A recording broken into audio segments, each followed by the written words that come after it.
This bed dancing concept often gets a few chuckles, but I want you to stay with me on this one as I explain exactly what it is and how you can incorporate this in your exercise routine today.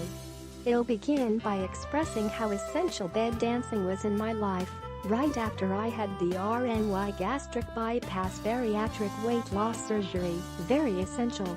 That's shooting straight from the hip. Definition of bed dancing: the exercise activity that incorporates established exercise movements while positioned on your back in the bed to minimize the stress and strains on joints and muscles when a person is morbidly obese.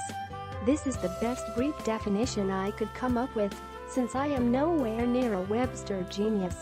Right after my surgery, I knew that it was important to move my body and begin to exercise. The biggest benefit I saw at the time was that it increased my blood circulation that was necessary to help my surgical wounds to heal. This was my main motivation.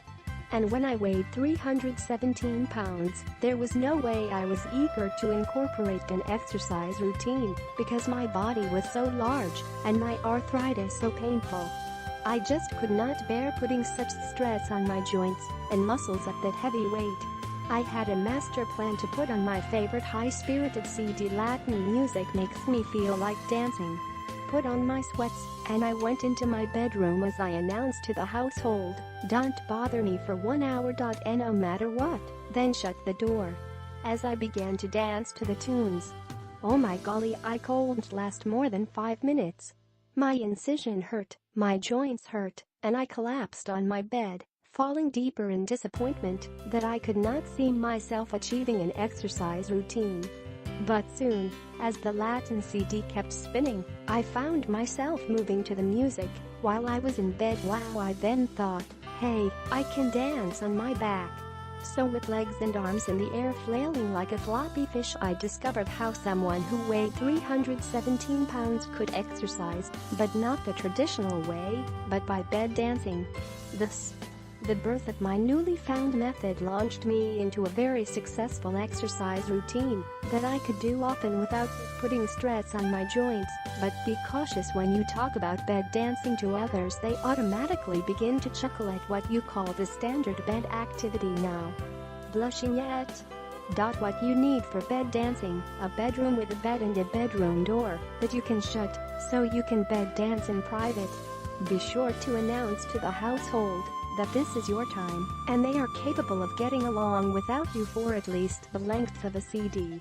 If not, they are far too dependent on you. A CD that excites you into dancing. A CD is better over a cassette tape or radio because you can program your music selection to skip, repeat, or play at random your tunes according to what you want to dance to. An exercise outfit such as sweats, t-shirt and shorts, or even your slip. Since you'll be behind closed doors, you can wear whatever you want. However, when you actually have an outfit set aside for exercise, the mind gets in gear and stays more focused on what you are telling it to do, and that's exercise. An attitude to do bed dancing. This is vital too. Keep your movements simple but aggressive, meaning that you aren't making complicated moves with your arms and legs, but rather you are making the simple moves in a forceful and deliberate way, much as a tap dancer or ballet dancer uses simple moves, but with controlled and deliberate body disciplines.